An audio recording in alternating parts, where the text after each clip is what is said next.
Ano nga ba ang mga benepisyo kapag ikaw ay nakipagbembang o nakipagtalik? Ano nga ba yung mga makukuha nating benepisyo dito na nakakatulong para po sa ating kalusugan? Magandang buhay, ako po si Ate Nix na handang maghatid ng impormasyon para po sa ating kalusugan. Ang pag-uusapan po natin ay ang mga benepisyong pwede mong makuha kapag ikaw ay nakipagbembang o nakipagtalik. Ang video po na ito ay para lamang po sa 18 years old pataas, para po sa mag-boyfriend, sa mag-girlfriend, sa mag-partner o sa mag-asawa. So ano nga ba yung mga benepisyo na makukuha po natin kapag ikaw ay nakipagbembang? Una po sa lahat, alam niyo po ba na kapag kayo ay nakipagbembang ay papayat po kayo? Bakit kamo?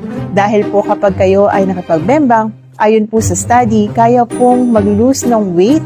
Sa lalaki po ay 4.2 calories per minute at sa babae naman po ay 3.1 calories per minute. Depende pa po yan kung gaano kayo katagal magbembang. So the more that mas matagal, mas papayat ka po. Kakawala po ito ng stress.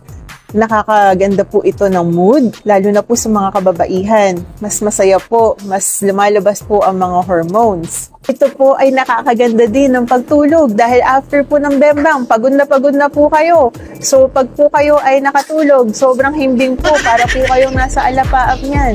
Base po sa studies, ito po ay good for the heart. Kayang-kaya po niyang palakasin ng inyong puso. Kalakas din po ito ng immune system. Kaya po kapag kayo ay nakipagbembangan, napakahirap po sa inyo para magkaroon ng sipon man lang o ng ubo. Alam niyo po ba, ang pakikipagbembangan o pakikipagtalik ay nakakatalino rin. Nakakawala din po ito ng init ng ulo o ng stress. Makikita niyo po lahat po sila ay masaya kapag natapos ang kanilang bembangan. Ganda rin po itong form ng exercise dahil po mas nag-circulate po ang dugo sa buong katawan at pati na rin po sa inyong utak. Nakakawala din po ito ng sakit ng ulo, ng migraine o ng headache. Nakakawala din po ito ng stress. Makikita nyo po after po ng bembang, hindi na mas mainit ang ulo ni Mrs. at ni Mr. Nakakabata din po.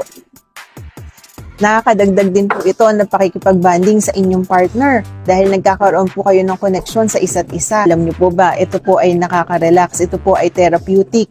Kumbaga po, lahat po ng hormones ay lalabas kapag po kayo ay nakipagbembangan. Please like, share, and follow me for more videos. Magandang buhay po!